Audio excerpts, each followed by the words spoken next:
Hi, my name's Taylor and I'm doing my presentation over clean eating.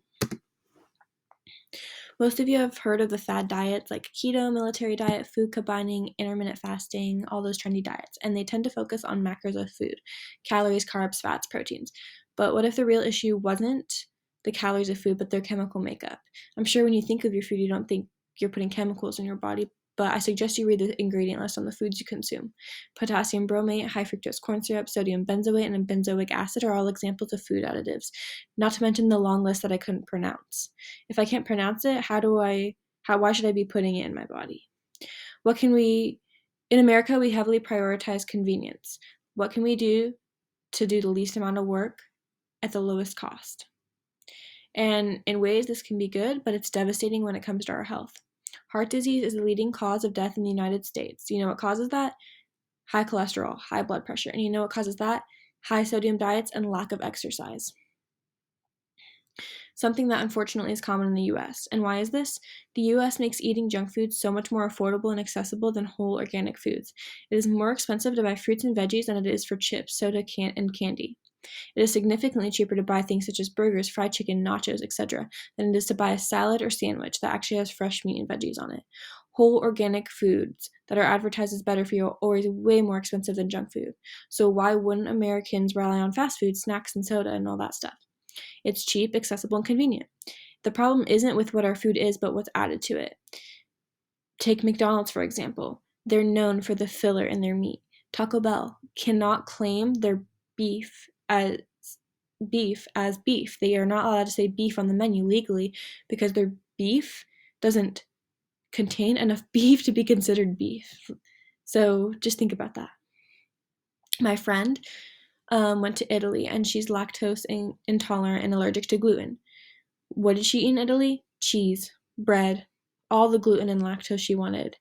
And she didn't experience any of the symptoms she usually does in the US when she consumes those things. So that just goes to show the difference in quality of our food versus other countries. As you can see on this slide, on the left is ketchup in the US and on the right is ketchup in the UK.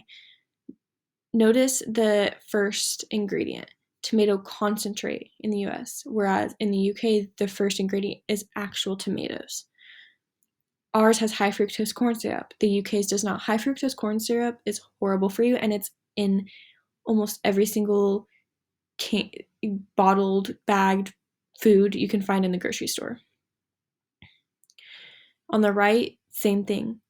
Look at our ingredient list versus theirs. So much longer, full of chemicals. I can actually pronounce all the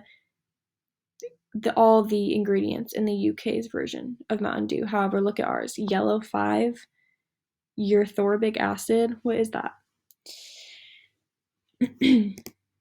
These are a few significant figures when it comes to health. I don't have time to go in depth with all of them, but on the far left, I'm going to butcher his name, so I'm not going to say it, but he promoted food as medicine, and people hated him for it, but he proved that disease could be prevented with food and with a right diet.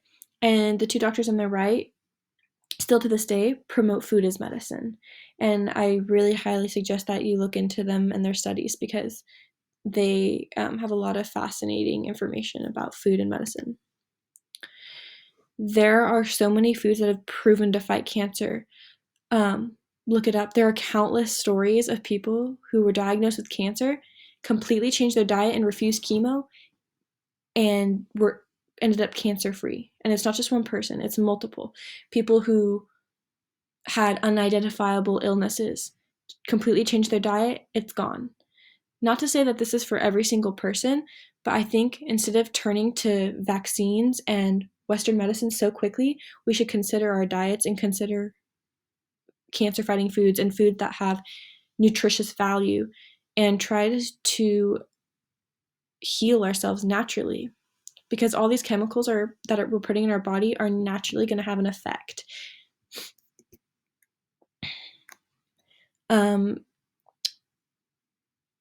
Of course, I'm not perfect. I have fast food. I have Coke now and then.